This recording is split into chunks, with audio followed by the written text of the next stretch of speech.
மிகவும் முக்கியமான ஒரு நகரம் இருந்தது. அதுதான் மெக்கா. இந்த நகரத்தின் மையத்தில் இருந்தது காபா. இது நபி இப்ராஹிம் அலை மற்றும் அவரது மகன் இஸ்மாயில் அலை அவர்கள் கட்டியதாக இஸ்லாமிய வரலாறு கூறுகிறது. ஆனால் காலம் செல்ல செல்ல இந்த இடத்தில் 300க்கும் மேற்பட்ட சிலைகள் வைக்கப்பட்டிருந்தது. மக்கள் பல கடவுள்களை வழிபட்டனர். அந்த நேரத்தில் ஒரு மனிதன் உறுதியாக கூறினார், ஒரே ஒரு கடவுள்தான் உண்மை என்று. அவர்தான் முகமது நபி ஸல்லல்லாஹு அலைஹி வஸல்லம். இந்த செய்தி மக்கா சமூகத்தை அதிர வைத்தது. நபிகள் இந்த செய்தியை அறிவித்தபோது முதலில் அவரை நம்பியவர் அவருடைய மனைவி கதீஜா அவர்கள். அவர் நபிகளை முழுமையாக ஆதரித்தார். அவர் சொன்னது, நீங்கள் உண்மையை மட்டுமே பேசுகிறீர்கள், அல்லாஹ் உங்களை ஒருபோதும் கைவிட மாட்டான்.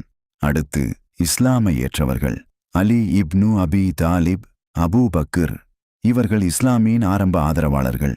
ஆனால் இந்த செய்தி அங்கிருந்த மக்களுக்கு பிடிக்கவில்லை. மக்காவின் தலைவர்கள் கோபமடைந்தார்கள். அவர்கள் நினைத்தது, இந்த புதிய மதம் பரவினால் நம்முடைய அதிகாரம் முடிந்து போய்விடும் என்று. அதனால் அவர்கள் முஸ்லிம்களை அடித்தார்கள், கேலி செய்தார்கள், அடிமைகளை துன்புறுத்தினர்.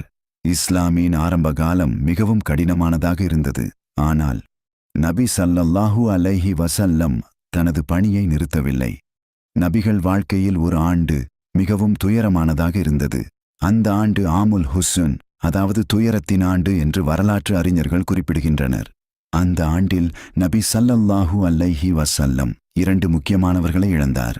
முதல் நபர் அவருடைய மனைவி கதீஜா.